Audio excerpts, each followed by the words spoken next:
Did you know that your cherished morning coffee, that comforting ritual so many of us rely on, could actually be working against your health, quietly undermining your vitality without you even suspecting it? For many, coffee is that daily lifeline, a source of energy, a moment of pleasure. We hear about its benefits, the antioxidants, the mental clarity. But what if the way you're preparing and drinking that coffee is turning it from a friend into a foe, especially as we seek to maintain our strength and well-being as we age? It's a concerning thought, isn't it? That this beloved beverage, if handled incorrectly, might be contributing to issues like unsettled sleep, an agitated nervous system, or even digestive distress. Today, we're going to pull back the curtain on some common, yet surprisingly detrimental coffee habits. These aren't obscure errors. They're mistakes many well-intentioned folks make every single day. And the consequences? They can be more far-reaching than you imagine, potentially impacting your energy, your mood, and yes, even your long-term health. But here's the good news. Awareness is the first step to correction. We're not just going to highlight the problems. Oh no, we're going to explore why these habits can be troublesome, and most importantly, what simple, practical adjustments you can make. The goal? To help you continue enjoying your coffee, but in a way that truly supports your health, rather than subtly detracting from it. If you're a coffee drinker and you're committed to feeling your best, I urge you to stay with me. Some of these insights might just surprise you, and a few small changes could make a remarkable difference in your daily life.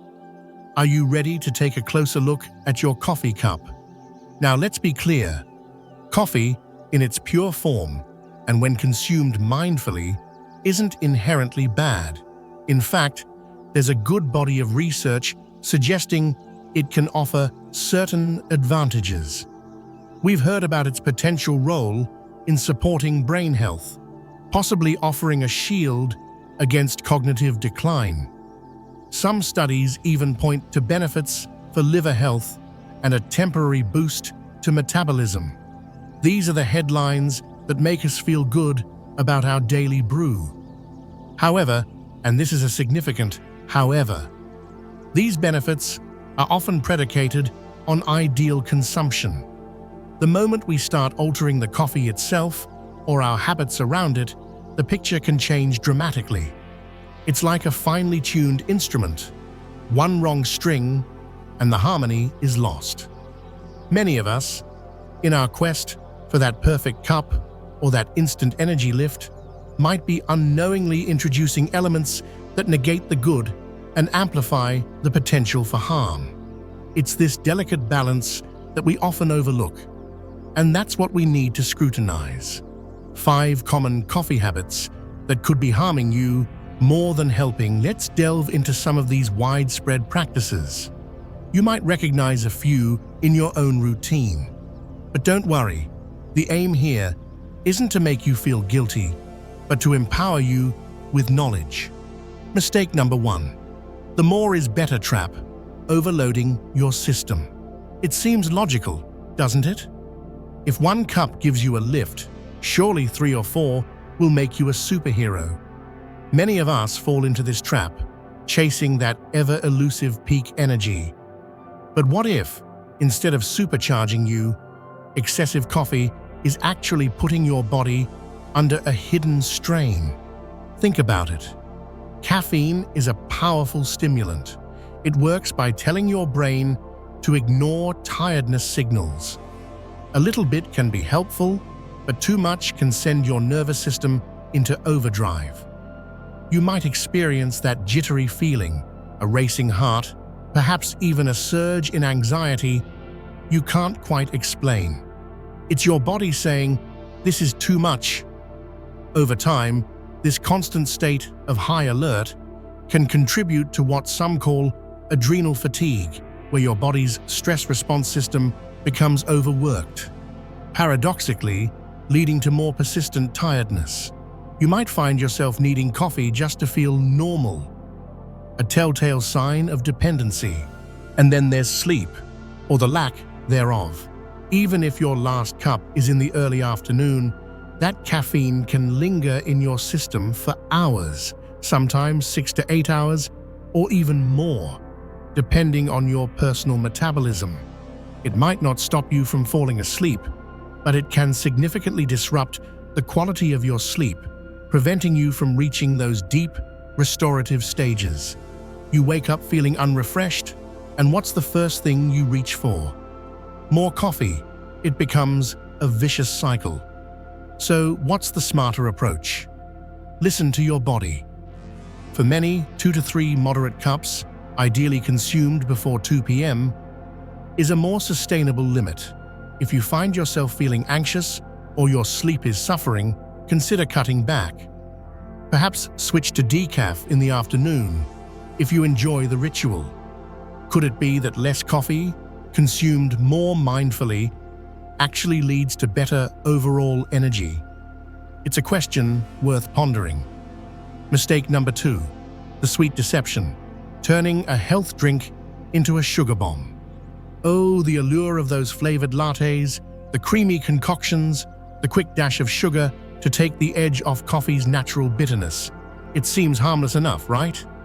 But what if those additions are secretly sabotaging your health goals? 1 spoonful, 1 pump of syrup at a time. Pure black coffee is virtually calorie-free, and as we've touched upon, can have some benefits. But the moment you start loading it with sugar, sweetened creamers, or flavored syrups, you transform it into a high-calorie, blood sugar-spiking beverage. That small indulgence can pack an astonishing amount of sugar, sometimes rivaling a can of soda. Think about the impact. A rapid surge in blood sugar, followed by an inevitable crash, leaving you feeling sluggish, foggy, and craving, you guessed it, more sugar or more caffeine. Over the long term, this roller coaster can contribute to insulin resistance, a precursor to type 2 diabetes. It can fuel inflammation throughout your body, which is implicated in so many chronic conditions. And let's not forget weight gain. Those hidden calories in your daily coffee can add up significantly over weeks and months. What about artificial sweeteners, you ask? Well, they come with their own set of concerns, potentially disrupting gut health and, ironically, sometimes even increasing cravings for sweet things. It's like trading one problem for another. What should you do instead? Try to gradually reduce the sugar you add. Your taste buds can adapt. Many people find they begin to appreciate the complex, natural flavors of coffee once they dial back the sweetness. If you absolutely need a touch of sweetness, consider natural alternatives in very small amounts, like a tiny drop of pure maple syrup, a dash of cinnamon, which has its own benefits, or a little unsweetened almond milk for creaminess. Could your daily coffee be an unacknowledged source of excess sugar in your diet? It's a crucial area to examine. Mistake number 3, the quality question. Are you sipping on hidden toxins? We often think coffee is coffee, but is it really? Just like with any food product, quality matters immensely. And opting for cheap, low-grade coffee beans might mean you're getting more than just a caffeine fix. You could be unknowingly ingesting harmful substances. Many conventionally grown, mass-produced coffee beans are heavily sprayed with pesticides. These residues can, of course, make their way into your cup. Beyond pesticides, there's the issue of mold. Lower quality beans, especially those improperly stored or processed, can be contaminated with mycotoxins, toxic compounds produced by molds. While the levels might be low in any single cup, if you're drinking this coffee daily, year after year, the cumulative exposure becomes a concern. Some people report feeling foggy-headed, fatigued, or experiencing digestive upset after drinking certain coffees, and mold or chemical contaminants could be the hidden culprits. Furthermore, some pre-ground inexpensive coffees might even contain fillers or additives to cut costs, things you definitely don't want in your body. It's a sobering thought, isn't it? That your attempt to get a clean energy boost might be introducing a slow trickle of toxins. The alternative? Prioritize quality. Whenever possible, choose organic, high-quality beans. This minimizes your exposure to pesticides. Look for brands that are transparent about their sourcing and processing. Single-origin coffees often have better quality control, and if you can, buy whole beans and grind them fresh just before brewing. Not only does this preserve the flavor and aromatic compounds, but it also gives you more control over what you're consuming. Yes, it might cost a little more upfront, but isn't your health worth that small investment? What's really in your coffee cup? Perhaps it's time to become a more discerning coffee consumer. Mistake number 4, the empty stomach sip, a recipe for gut irritation and stress spikes that first thing in the morning coffee, often before a bite of food has passed our lips. It's a ritual for millions. But what if this seemingly innocent habit is actually setting your digestive system and your stress hormones on a collision course? Coffee is acidic, and it stimulates the production of stomach acid. Now, this isn't necessarily bad when there's food in your stomach to be digested. But when your stomach is empty, that excess acid can directly irritate the delicate stomach lining. For some, this can lead to immediate discomfort, like heartburn, indigestion, or a generally unsettled feeling. Over time, for susceptible individuals, this chronic irritation could potentially contribute to more serious issues like gastritis. If you've ever felt that gnawing feeling after your morning coffee, this might be why. Beyond digestion, there's the cortisol connection. Cortisol, our primary stress hormone, naturally peaks in the morning to help us wake up and get going. Drinking coffee, especially potent coffee, on an empty stomach can cause an exaggerated cortisol spike. While you might feel an initial rush of energy, this can leave you feeling more wired, anxious, and eventually lead to a harder crash later on. It's like pouring gasoline on an already active fire. For those already dealing with stress or sensitive nervous systems, this can be particularly problematic. So, what's a better way to start your day? Try to have at least a small amount of food before your first cup. Even something simple, like a piece of fruit, a few nuts, or a spoonful of yogurt, can provide a buffer for your stomach and help moderate that cortisol response.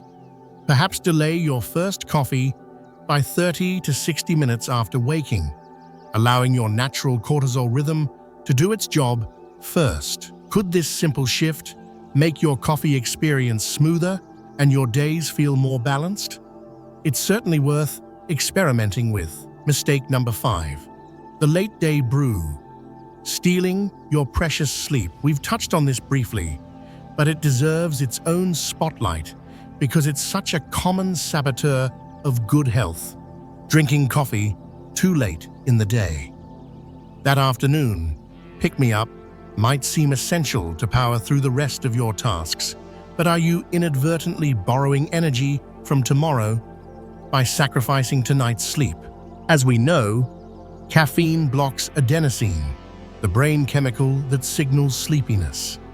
This is great in the morning, but not so much as evening approaches. The half-life of caffeine, the time it takes for your body to eliminate half of it, can be surprisingly long, often 5 to 6 hours, and even longer for some individuals. This means if you have a coffee at 3 p.m., a significant amount of that caffeine could still be actively circulating in your system when you're trying to wind down at 9 or 10 p.m. Even if you can fall asleep, the quality of that sleep is often compromised.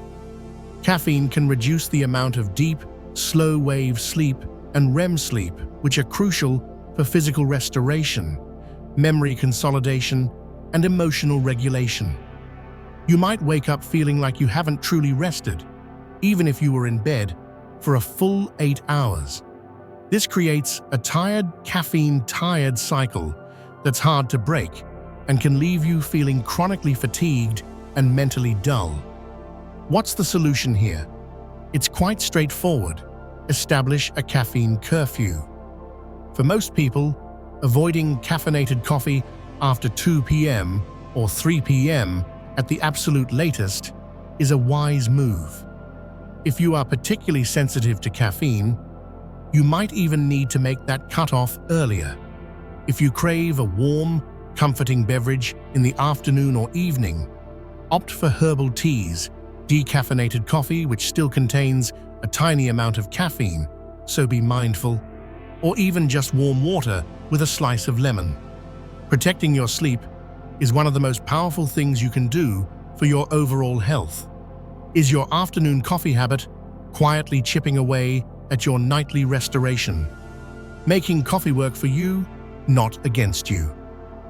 We've explored some of these common, yet potentially problematic, coffee habits. It's not about demonizing coffee, it's about cultivating a more conscious, health-supportive relationship with it. Many of us drink it on autopilot, without really considering the subtle ways it might be affecting us. The key takeaways: quality over quantity, always. Be incredibly mindful of what you're adding to it. Sugar and artificial ingredients can quickly turn a potentially neutral or even beneficial drink into a detrimental one. Consider when you're drinking it, both in relation to food and the time of day. And listen, truly listen, to your body's unique responses. What works for one person might not work for another. These small adjustments, choosing better beans, cutting back on sugar, eating a little something first, and being mindful of your caffeine cutoff time, might seem minor, but their cumulative impact on your energy, your sleep, your digestion, and your overall sense of well-being can be profound.